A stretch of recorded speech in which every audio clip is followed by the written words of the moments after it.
What's up, everybody? My name is Breezy, and this is the Eachine E10C Pro Cam Nano Quadcopter. Comes with a 720p 2 megapixel HD camera, micro SD card slot on the side, does still shots, HD video, and I must say the video quality on this thing was pretty impressive. I'll put a little sample at the end of my review here and let you be the judge for yourself. It's a slick looking little nano, and to think that they could actually squeeze the camera into something this small, I guess that's the best part, you know. Very similar to the Eachine CX10C. Prices are around $25.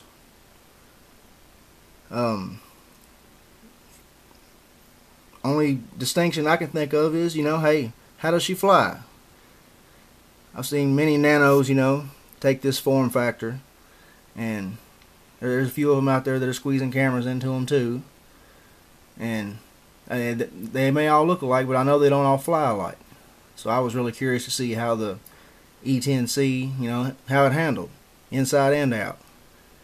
Well, I finally got a chance to fly it inside and out, and I'll have some more video at the end. I'll let you check it out, but we'll get to that later. Quad weighs about 15 grams.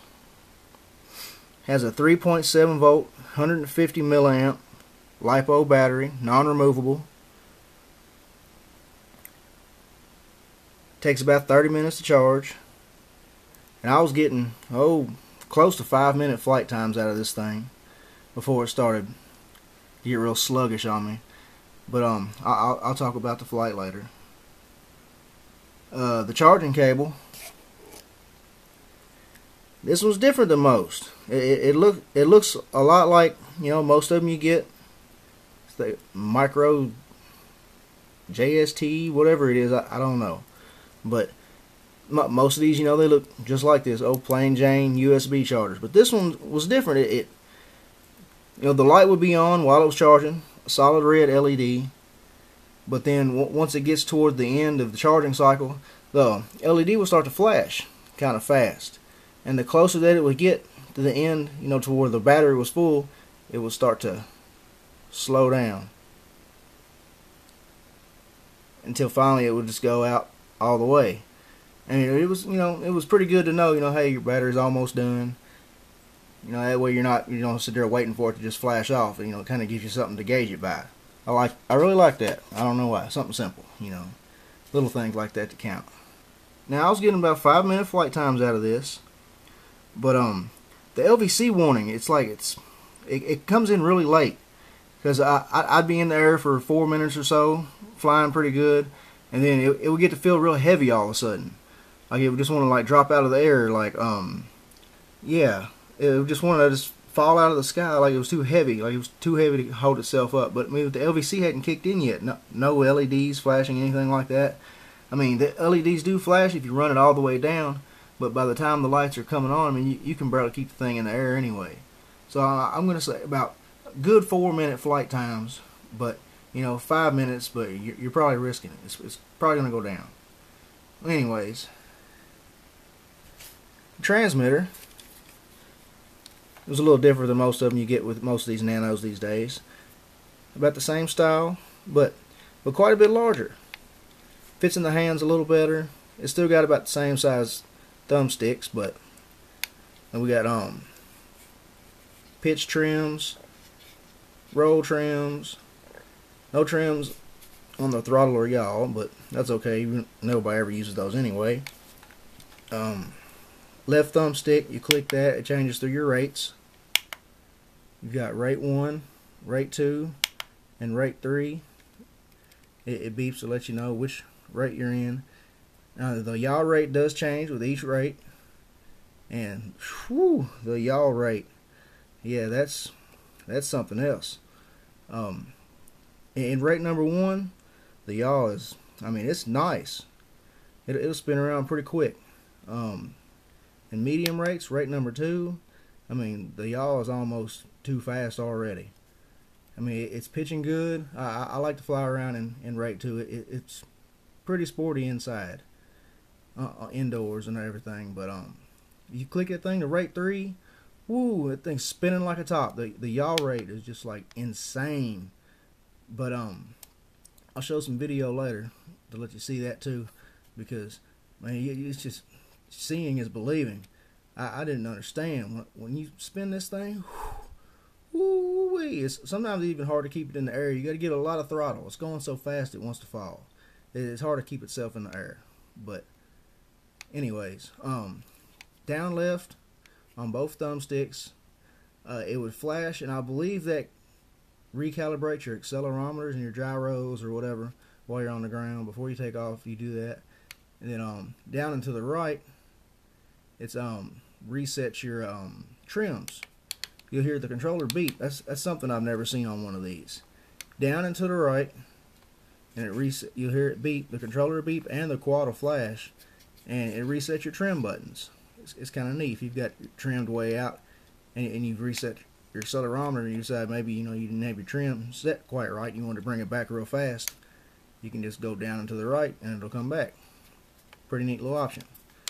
All right, the buttons on top. You've got your camera button and your video button. If you want to take a picture or video, marked pretty nice and easy and intuitive.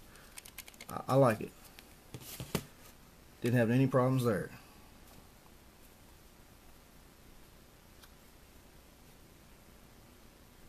The range, I don't know how it says 20 meters is what it's listed at, but I don't know exactly how far. I never had any dropouts or anything. I kept it pretty close, well within 20 meters. I didn't go very far at all. But it's got the nice little LEDs on it. They're very bright.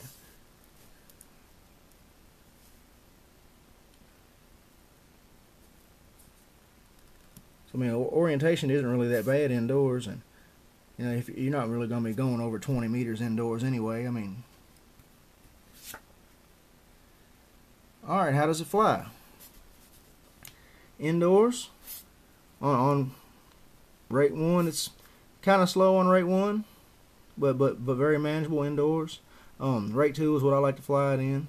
It has some pretty decent pitch.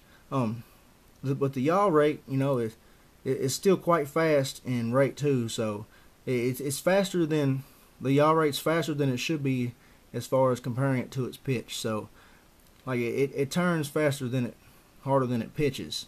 Is what I'm saying. So it makes it kind of hard to do any kind of really like coordinated turns or anything. But outside, this thing, I don't know, it's weird. It's like if there's the slightest little breeze, it'll just carry it away. No matter how hard you're pitching, you can be in rate 3, pitching as hard as you could, and it'll just level out on its own. You'll be giving it full stick, and it'll just level out and just hover away. The slightest little breeze. If there's no breeze at all, I mean, if it's dead still, I mean, it was actually flyable. But if the smallest breeze would hit this thing, it was weird. It would just level out. I didn't understand it. It would just climb and float away. I never had it drop out on me that way. I never took it too high, but the breeze just kept pulling it away, and it was so hard to keep it in the air that way. I had to keep dropping the throttle, bring it back down. And I don't know. It's weird. But still, it flew really good. It's very stable. Very stable. This thing is solid as a rock.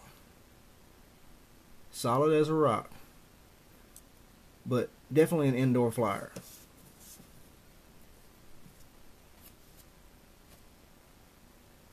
So is it worth the price?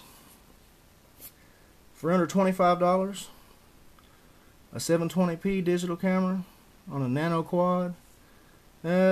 If I'm just going to be taking pictures in my house, for novelty or even for practice, it's fun. I think it's more of a novelty though. But for $25, I mean, it's pretty cheap. You can't even buy a quad for $25. Most of the cheapest ones, like these Hubs and X4s and things like that, they're about $30, $40. and this thing, that most of them don't even have a camera on them. I mean, I mean, I'm saying it's something you want to fly in the house, and you're just practicing. You want to take some cameras, just for giggles. Why not?